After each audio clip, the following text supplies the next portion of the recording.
Bloody Mary 3, Bloody Mary 2, Bloody Mary 1.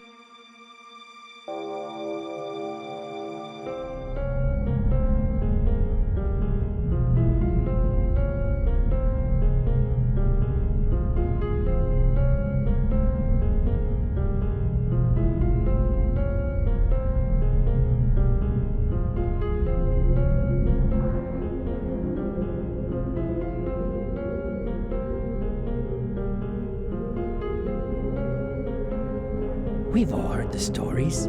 Someone goes into a dark bathroom and says Bloody Mary 3 times, summoning Mary's ghost. Maybe you'll see her behind you. Maybe she'll yell at you, scratch you, gouge your eyes out. Some say she might even kill you. But where did the legend come from?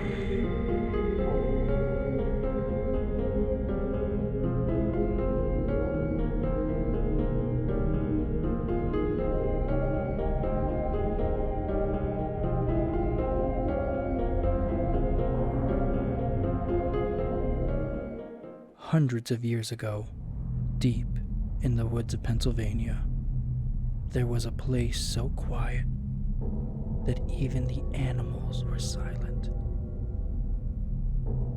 There lived Mary. They called her a kind medicine woman. To her face. But in secret, young children would call her the old hag. Wives would tell their husbands about how much they dreaded her whenever they had to make a trip to see her. And occasionally, the town drunk would call her Bloody Mary, the witch.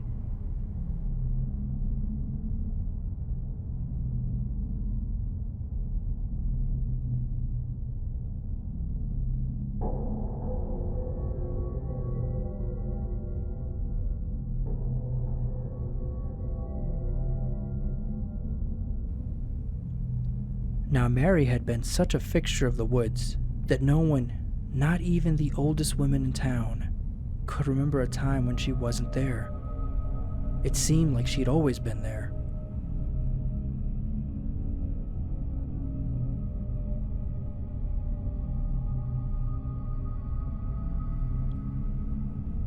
One year, the little girls in the town started going missing.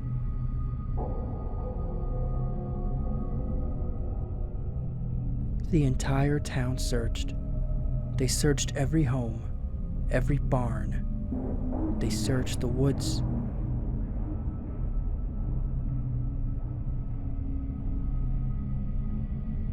Some even went to Mary to ask if she'd seen any of the girls in the woods near her house.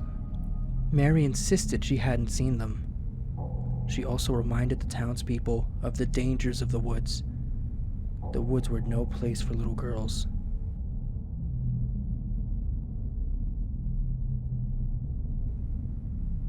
Mary's warning about the creatures that lived in the woods was relayed to the townspeople, along with an updated description of Mary. The old medicine woman was looking much healthier, her skin more supple, her hands less frail, her eyes less cloudy. For some, this change was enough to blame her for the missing children, but many of the townspeople noted she might have found a way to make medicine for her ailments. She was, after all, a medicine woman. The townspeople were rightfully afraid. They kept a close eye on their children, worried more of them would disappear.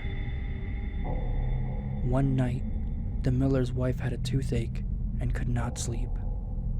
She sat in the kitchen awake and in pain. She was surprised to see her daughter casually walking outside of their home. Her daughter appeared to be in a trance. But when she tried to gently get her daughter back inside, her daughter refused. She said she had to follow the sounds of the angels, and that she was being called. The miller's wife started yelling for the miller. She ended up waking the entire town. Soon a small crowd was outside, watching in awe as the miller's daughter continued walking towards the woods, paying no attention to her parents' words. Now, the town huntsman had a keen eye. He looked out to where the young girl was headed and saw a strange glow at the edge of the woods. Not yellow like a candle, but a sick green color. He quietly pointed out the anomaly to a farmer, and the two of them ran off to see what was going on.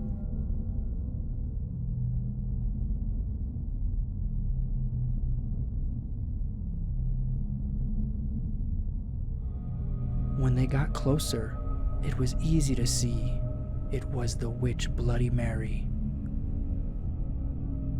There she was, glowing sickly green while chanting some ancient words they'd never heard before. The huntsman, fearing he would not be able to overwhelm the witch unless he surprised her, quickly drew his dagger and stabbed her. The farmer with him immediately took off his silver wedding ring and held it against the witch to render her demons weak. The two of them started pulling her towards the town while shouting for help, as the witch appeared to get a little stronger with every step they took, in spite of the wounds the huntsman inflicted and the farmer's silver being pressed against her. The townspeople ran off into the field to meet them, fearing this would be their only chance. They started building a fire. They tied Bloody Mary up and threw her on the wood pile. But the very second the silver wasn't against her skin, she gave a loud cry and started to laugh. You fools! You will never rid yourselves of me. If anyone would dare say my name in front of a mirror, I will send my spirit through the void, reach through the rift, and have my revenge for what you have done here. Then, Bloody Mary let out one final loud cry and died. No other children went missing after that. For years, the townspeople would hardly say a word about what happened that night, afraid that they might accidentally talk about the witch in front of a mirror, accidentally summoning her back.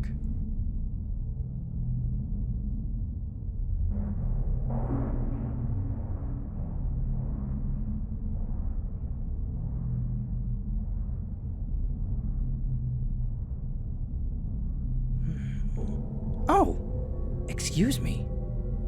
I was just writing a wanted ad for that poor town. They're gonna need a new medicine woman. How's this sound? Ahem. Wanted. One medicine woman for a small town.